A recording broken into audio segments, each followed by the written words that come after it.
वालेकुम वरहमतुल्लाहि वबरकातुहू। कैसे हैं बच्चों आप लोग? उम्मीद करती हूँ आप सब खैरियत से होंगे। अल्लाह ताला आप सबको अपनी हिफ्ज़ व अमान में रखे। आइए बच्चों, हम आज के अपने सबक का आगाज़ करते हैं। सबसे पहले आप अपनी इस्लामियात की किताब खोल लें। सफ़ा नंबर है हमारे पास 13। ठीक है, आज हम अपना सबक नंबर 5 कुरान मजीद पढ़ेंगे। ठीक है, इस सबक में हम कुरान मजीद के बारे में पढ़ेंगे। तो प्यारे बच्चों, कोई मुझे ये बता सकता है कि हमारी आखिरी किताब कौन सी है? जी, तो बच्चों हमारी आखिरी किताब कौन सी है? कुरान मजीद। ठीक है, कुरान मजीद किस नबी पर नाजिल हुआ है? जी, तो कुरान मजीद हमारे प्यारे नबी हज़रत मोहम्मद सल्लल्लाहु अलैहि वसल्लम पर नाजिल हुआ है। ठीक है, तो आइए बच्चों, हम आज इस सबक में कुरान मजीद के बारे में पढ़ते हैं कि कुरान मजीद में हमें किस किस चीज़ के बारे में बताया गया है और हमारी रहनुमाई किस तरह की गई है। ठीक है, तो आइए हम अपने सबक का बाकायदा आगाज़ करते हैं। आऊज़ु बिल्लाहि मिनश शैतानिर रजीम, बिस्मिल्लाहिर रहमानिर रहीम। ठीक है, अल्लाह की किताब कुरान मजीद हज़रत मोहम्मद सल्लल्लाहु अलैहि वसल्लम पर नाजिल हुई। ठीक है, कुरान मजीद किसकी किताब है? अल्लाह ताला की। और ये कौन सी किताब है? आखिरी किताब है। और ये किताब नाजिल किस पे हुई है? हमारे प्यारे नबी हज़रत मोहम्मद सल्लल्लाहु अलैहि वसल्लम पर। कुरान तकरीबन 23 साल के अरसे में मुकम्मल नाजिल हुआ। ठीक है, कुरान पाक तकरीबन 23 साल के अरसे में, ठीक है, यानी कि 23 ईयर्स। ठीक है, कुरान तकरीबन 23 साल के अरसे में मुकम्मल नाजिल हुआ। कुरान के लफ्ज़ का मतलब है बार बार और बहुत ज़्यादा पढ़ी जाने वाली किताब। ठीक है, कुरान पाक का मतलब ही क्या है हमारे पास? बार बार और बहुत ज़्यादा पढ़ी जाने वाली किताब। ठीक है, हम रोज़मर्रा भी कुरान मजीद की तिलावत करते हैं। स्कूल में जब हम आते हैं तो बाकायदा तौर पे हमारी एक क्लास कुरान मजीद की होती है। ठीक है, तो इसका मतलब ये है कि बार बार और बहुत ज़्यादा पढ़ी जाने वाली किताब।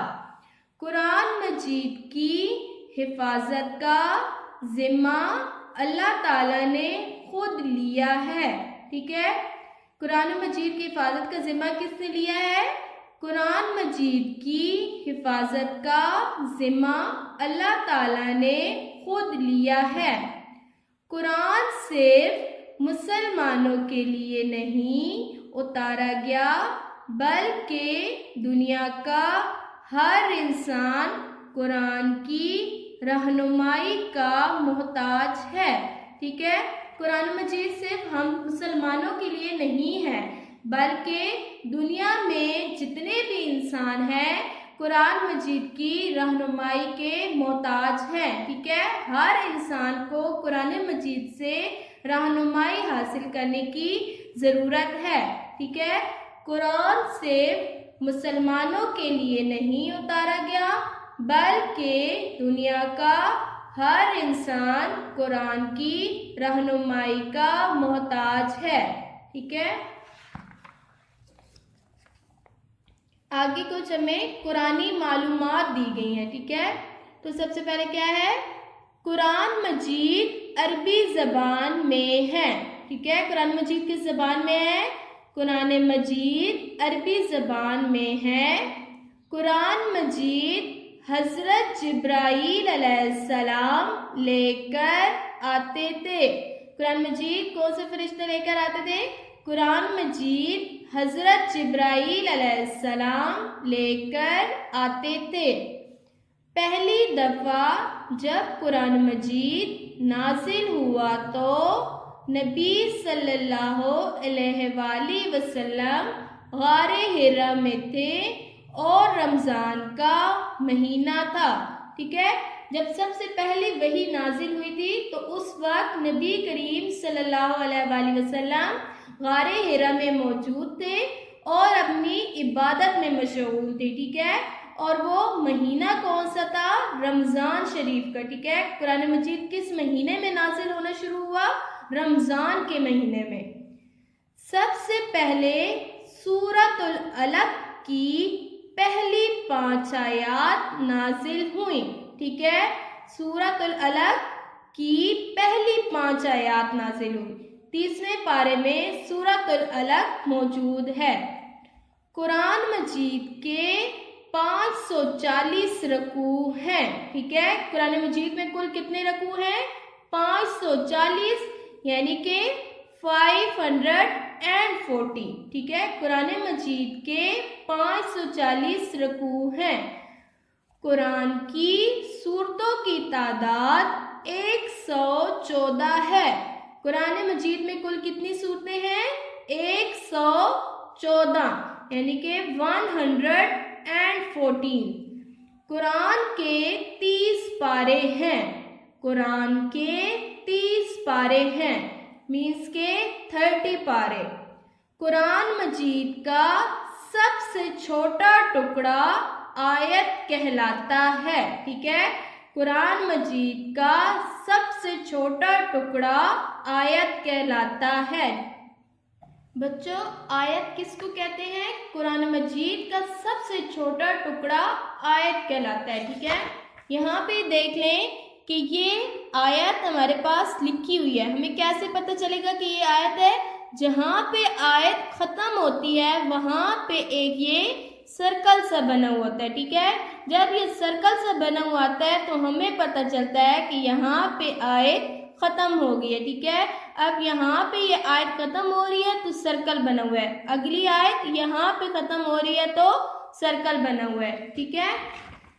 بچوں، اس میں ہم نے ایک اور کیا چیز پڑھی تھی؟ غار حرا، ٹھیک ہے۔ غار حرا، ہمیں یہ غار حرا کی تصویر دکھائی گئی ہے، ٹھیک ہے۔ یہ غار حرا کون سی جگہ ہے؟ جہاں پر نبی کریم صلی اللہ علیہ وآلہ وسلم اپنی عبادات کرتے تھے، ٹھیک ہے۔ اور اس میں کیا چیز ہم نے پڑھی ہے؟ قرآن مجید میں رکوع کتنے ہیں، سورتیں کتنی ہیں اور پارے کتنے ہیں۔ تو بچوں، آپ لوگوں نے یہ بات بہت اچھی طریقے سے ذہن نشین کر لینی ہے کہ قرآن مجید کے 540 رکوع ہیں، 114 سورتیں ہیں اور اس میں 30 پارے ہیں، ٹھیک ہے۔ اور قرآن مجید کی سب سے پہلی کون سی سورت نازل ہوئی تھی؟ کس سورت کی آیات نازل ہوئی تھی؟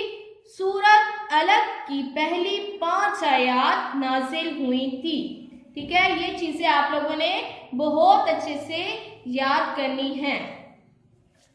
آگے آئے، قرآن مجید کے کچھ آداب ہمیں یہاں پہ دیے گئے ہیں، ہم اب ان کے بارے میں پڑھیں گے۔ سب سے پہلے ہے قرآن مجید کو بغیر وضو اور ناپاک ہاتھوں سے نہیں پکڑنا چاہیے۔ قرآن مجید ایک بہت ہی پاکیزہ کتاب ہے، اس کو ہمیں بغیر وضو کیے اور گندے ہاتھوں سے نہیں پکڑنا چاہیے۔ اس لیے جب بھی قرآن پاک کو ہاتھ لگائیں تو سب سے پہلے وضو کریں، ہاتھ آپ کے پاک صاف ہو تو تب آپ لوگ قرآن پاک کو ہاتھ لگائیں۔ قرآن مجید کو ایسی جگہ جو ناپاک ہو وہاں نہیں رکھنا چاہیے، ٹھیک ہے۔ قرآن مجید کو پاک اور صاف جگہ پہ رکھنا چاہیے، ٹھیک ہے، جو جگہ ناپاک نہ ہو، ٹھیک ہے۔ قرآن مجید کے الفاظ کو بولتے اور پڑھتے وقت درست انداز میں ادا کرنا چاہیے، ٹھیک ہے۔ قرآن مجید کے لفظ جب بھی ادا کیے جائیں تو ان کو صحیح الفاظ اور مخارج کے ساتھ پڑھا جائے، ٹھیک ہے، تاکہ ہمیں اس کے پڑھنے کا صحیح سے ثواب حاصل ہو۔ قرآن مجید کے اوراق اور صفحوں کو پھاڑنا نہیں چاہیے، ٹھیک ہے۔ قرآن مجید کے جو صفحے ہمیں دی ہوئی ہوتے ہیں، ٹھیک ہے، ان کو پھاڑنا نہیں چاہیے۔ اور اگر غلطی سے قرآن کا کوئی ورق یا صفحہ پھٹ جائے تو اسے ادب سے ऐसी जगह पर रखना चाहिए जहां पाँव के नीचे ना आए। ठीक है, जैसे कि हमारी किताब का ये सफ़ा है, ठीक है, इसको हम अपनी किताब को भी बहुत ही अच्छे तरीके से और संभाल के रखते हैं। इसी तरह कुरान मजीद को भी सही अच्छे तरीके से संभाल के रखना चाहिए ताकि उसका कोई भी वर्ग जो है वो फटे नहीं, और अगर गलती से फट भी जाए तो उसको किसी ऊंची जगह पर रखें ताकि वो हमारे पाँव के नीचे ना आए। कुरान पढ़ते हुए आयत के मुकम्मल होने पर ठहरना चाहिए। ठीक है, आपको मैं पहले भी बता चुकी हूँ कि आयत किसको कहते हैं। कुरान मजीद का सबसे छोटा टुकड़ा क्या कहलाता है, आयत। तो आयत जब खत्म होती है तो वहां पे एक सर्कल बना होता है, तो उस सर्कल पे आप लोग का रुकना जरूरी है। कुरान मजीद को ठहर ठहर के पढ़ना चाहिए। जल्दबाजी और तेज तेज पढ़ना अच्छी बात नहीं है। ठीक है, कुरान मजीद को जब भी पढ़े तो ठहर ठहर के पढ़े, जल्दी जल्दी पढ़ने की कोई ज़रूरत नहीं है, क्योंकि तेज तेज पढ़ने से ना ही हम लफ्ज़ अच्छे से अदा कर सकेंगे और ना ही हमें उसका सवाब अच्छे तरीके से हासिल होगा। इसलिए हमें चाहिए कि कुरान मजीद को ठहर ठहर के पढ़ें और इसके सही तरीके से अल्फाज को अदा करें। अल्लाह ताला हम सबको कुरान मजीद पढ़ने की तौफीक अता फरमाए। आमीन।